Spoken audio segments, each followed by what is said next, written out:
Now that you are a proud owner of Havells fan, in this video, we will give you some tips for safe and better performance of the fan. Ensure that the top canopy of the fan does not touch the ceiling, otherwise it may cause noise. Bottom canopy of the fan should not touch the top cover. Please check that down rod should never touch the false ceiling, otherwise it may also cause abnormal noise. Ensure that capacitor wire should not touch with the fan motor, otherwise it may create noise during fan running.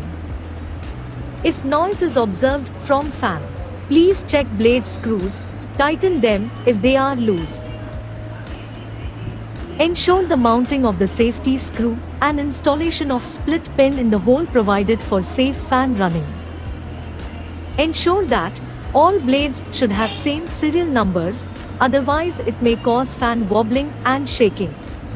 Ensure that there is enough gap between the sidewall and the fan, also between the fan and the ceiling. In case fan is not working properly and the capacitor replacement is required, replace with specified value of capacitor only. Hope these tips will help you. Thank you.